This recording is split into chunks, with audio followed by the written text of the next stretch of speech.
এই সরকার শুরু হতেই না হতে রাস্তায় বুলডোজার নামিয়ে তিলজলা থেকে তারাতলা তার উচ্ছেদ নেমেছে।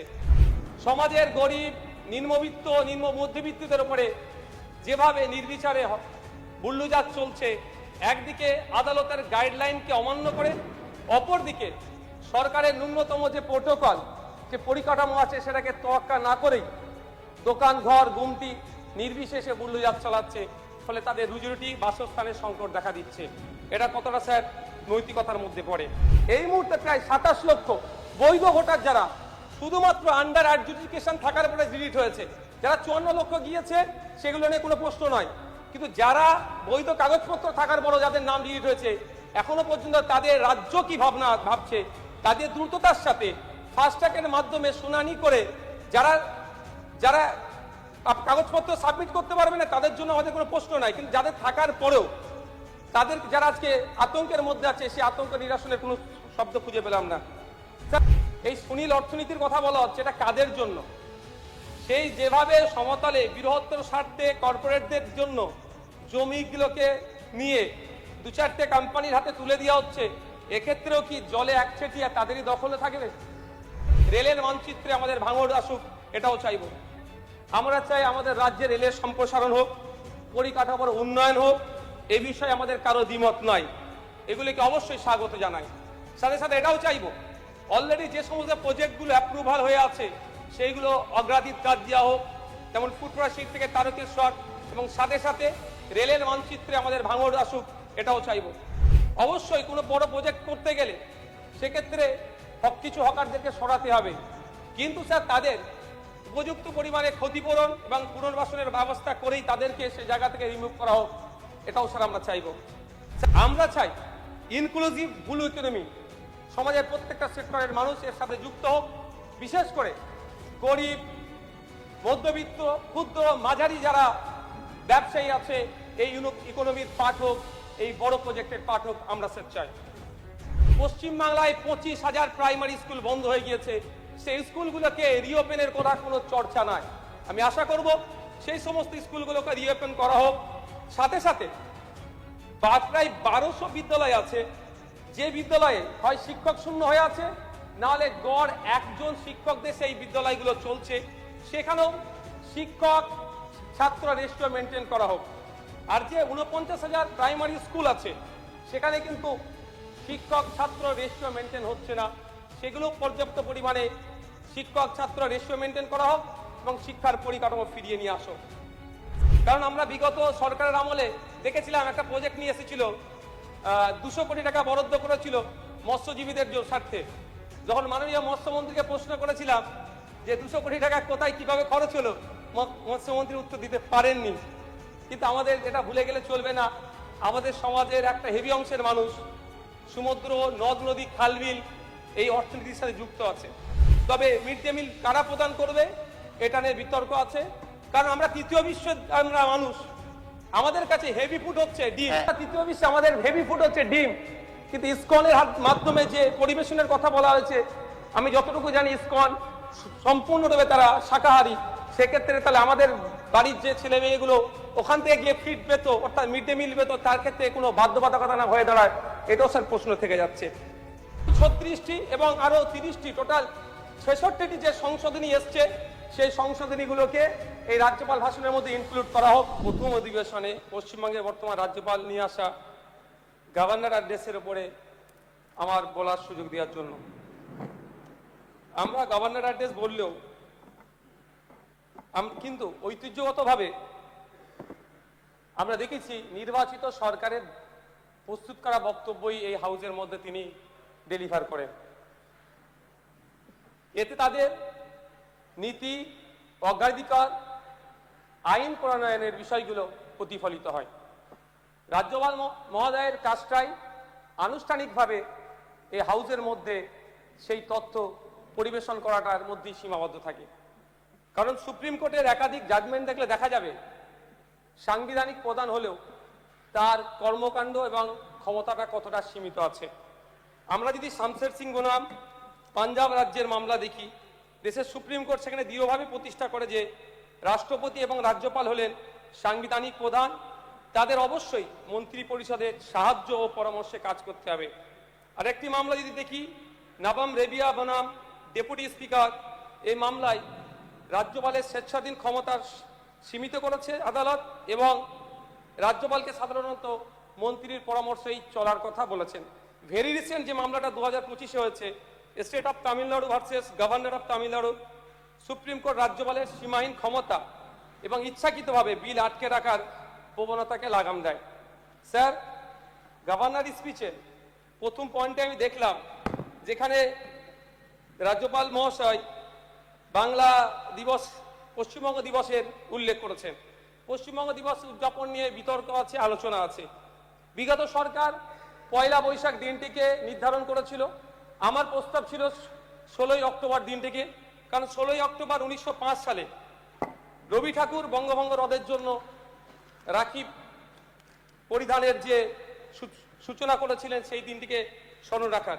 কিন্তু আমি অদ্ভুতভাবে একটা জিনিস দেখছি, রাজ্যপাল স্যারের বাংলা যে কপিটা আছে বক্তব্যের 20 মে উল্লেখ আছে, ইংলিশ কপিতে 20 জুন উল্লেখ আছে, আর বর্তমান আমাদের পশ্চিমবাংলা সরকার যে নোটিফিকেশন দিয়েছে সেখানে আছে আপনার 20 জুন হিসেবে উল্লেখ করা আছে।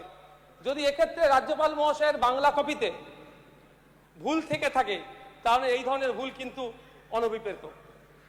স্যার, রাজ্যপাল মহাশয়ের বলছেন ভয়ভীতি দূরের কথা, সন্ত্রাসমুক্ত পরিবেশের কথা, ধর্মনিরপেক্ষতা বজায় রাখার কথা বলছেন। অবশ্যই স্যার এগুলোকে স্বাগত জানাবো।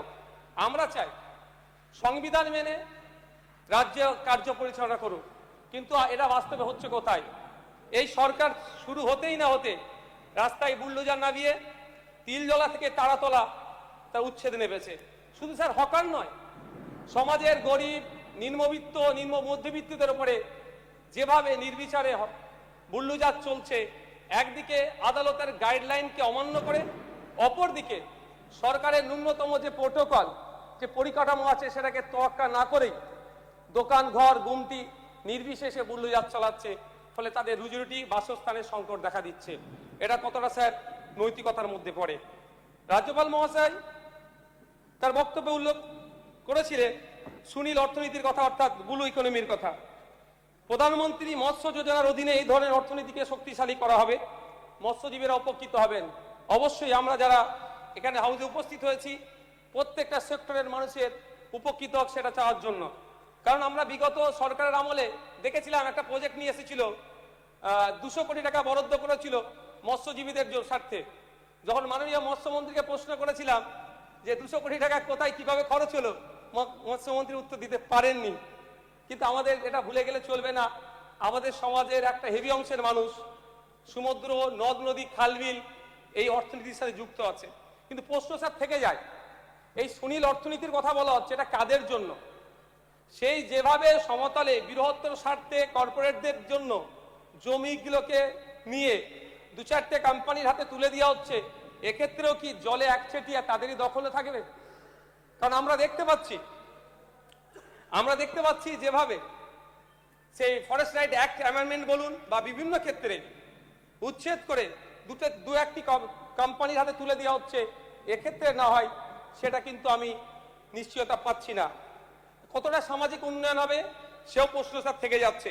আমরা চাই ইনক্লুসিভ ব্লু ইকোনমি, সমাজের প্রত্যেকটা সেক্টরের মানুষ এর সাথে যুক্ত হোক, বিশেষ করে গরিব, মধ্যবিত্ত, ক্ষুদ্র, মাঝারি যারা ব্যবসায়ী আছে এই ইকোনমির পার্ট হোক, এই বড় প্রজেক্টের পার্ট হোক, আমরা স্যার চাই। স্যার, রাজ্যপাল মহাশয়ের 15 নম্বর পয়েন্টে উল্লেখ করেছেন রেলের যোগাযোগ উন্নয়ন নিয়ে কথা বলেছেন।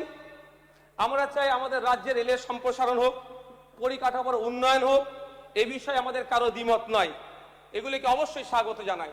সাথে সাথে এটাও চাইব অলরেডি যে সমস্ত প্রজেক্টগুলো অ্যাপ্রুভাল হয়ে আছে সেইগুলো অগ্রাধিকার দেওয়া হোক, যেমন ফুটপ্রাশির থেকে তারকেশ্বর, এবং সাথে সাথে রেলের মানচিত্রে আমাদের ভাঙড় আসুক, এটাও চাইব। তবে একটা কথা স্যার, রেলের সাথে সাথে হকার স্যার সম্পৃক্ত হয়ে আছে।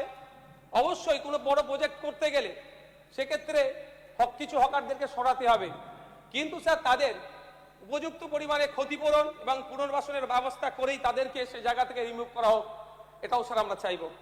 স্যার, রাজ্যপাল মহাশয় তার বক্তব্যের 21 নম্বর পয়েন্টে বিদ্যালয় শিক্ষার কথা বলেছেন এবং বিদ্যালয় শিক্ষাকে শক্তিশালী করতে পিএম3 প্রকল্পের কথা বলেছেন।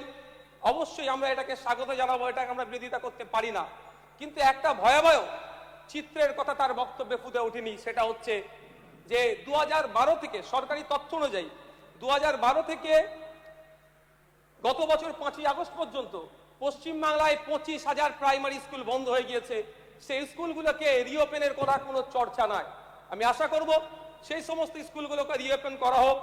সাথে সাথে প্রায় 1200 বিদ্যালয় আছে যে বিদ্যালয়ে হয় শিক্ষক শূন্য হয়ে আছে, নাহলে গড় একজন শিক্ষকদের সেই বিদ্যালয়গুলো চলছে, সেখানেও শিক্ষক ছাত্র রেশিও মেনটেন করা হোক।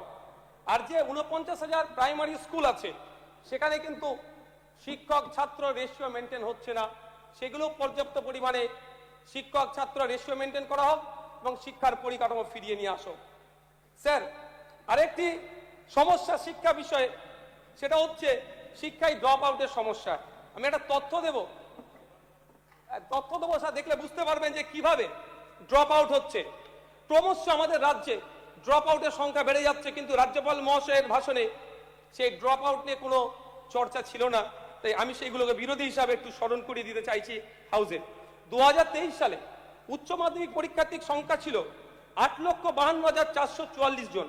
2024 সালে উচ্চ মাধ্যমিক পরীক্ষার্থীর সংখ্যা দাঁড়ালো 7,64,848 জন। কিন্তু 2025-এ এসে দেখলাম আমরা মাত্র 4,73,919 জন। এক লপ্তে এক বছরের মধ্যে প্রায় 3 লক্ষ পরীক্ষার্থী পশ্চিমবাংলায় কমে গেল। কিন্তু দুর্ভাগ্য, যখন বিগত দিনের যিনি আমাদের শিক্ষামন্ত্রী ছিলেন তাকে প্রশ্ন করলে এই বিষয়গুলো সুন্দর তাত্ত্বিক ভাষায় বলে যথাযথ উত্তর না দিয়ে তিনি এড়িয়ে যাওয়ার চেষ্টা করেছিলেন।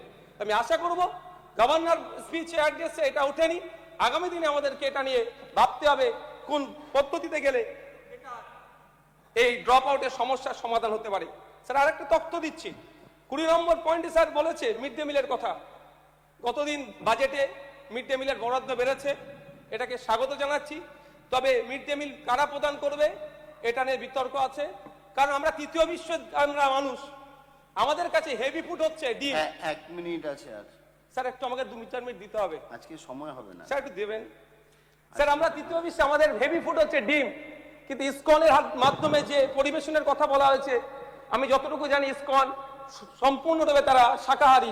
সেক্ষেত্রে তাহলে আমাদের বাড়ির যে ছেলে মেয়েগুলো ওখান থেকে গিয়ে ফিড পেত, অর্থাৎ মিড ডে মিল পেত, তার ক্ষেত্রে কোনো বাধ্যবাধকতা না হয়ে দাঁড়ায়, এটাও স্যার প্রশ্ন থেকে যাচ্ছে। স্যার, রাজ্যপাল মহাশয়ের বক্তব্যের মধ্যে একটা বিষয় অদ্ভুতভাবে খুঁজে পেলাম না, এসআইআর। এই মুহূর্তে প্রায় 27 লক্ষ বৈধ ভোটার যারা শুধুমাত্র আন্ডার অ্যাডজুডিকেশন থাকার পরে ডিলিট হয়েছে, যারা 54 লক্ষ গিয়েছে সেগুলো নিয়ে কোনো প্রশ্ন নয়, কিন্তু যারা বৈধ কাগজপত্র থাকার পরও যাদের নাম ডিলিট হয়েছে এখনো পর্যন্ত তাদের রাজ্য কি ভাবছে, তাদের দ্রুততার সাথে ফাস্ট ট্র্যাকের মাধ্যমে শুনানি করে যারা যারা কাগজপত্র সাবমিট করতে পারবে না তাদের জন্য আমাদের কোনো প্রশ্ন নাই, কিন্তু যাদের থাকার পরেও তাদের যারা আজকে আতঙ্কের মধ্যে আছে সেই আতঙ্ক নিরসনের কোনো শব্দ খুঁজে পেলাম না। স্যার, রাজ্যপাল ভাষণে 10 নম্বর পয়েন্টে নীতি নির্ধারণ, নীতি নির্ধারণ, সম্পদ বন্টন এবং রাজনৈতিক প্রতিনিধিত্বের সংক্রান্ত সমাধানের জন্য জনগণনার বিষয়টি তিনি উল্লেখ করেছেন। অবশ্যই এটাকে স্বাগত জানাই, কিন্তু এটা সুস্পষ্টভাবে সামঞ্জস্যতা বজায় রেখে যদি করতে হয় জাতভিত্তিক জনগণনা প্রয়োজন আছে। শুধুমাত্র জনগণনা দিয়ে এই সমস্যার সমাধান হবে না। পরিশেষে বলবো স্যার, আমি 36টি এবং আরো 30টি টোটাল 66টি যে সংশোধনী এসছে সেই সংশোধনীগুলোকে এই রাজ্যপাল ভাষণের মধ্যে ইনক্লুড করা হোক, এই আশা রেখে আমি আমার বক্তব্য শেষ করছি। ধন্যবাদ স্যার। ধন্যবাদ।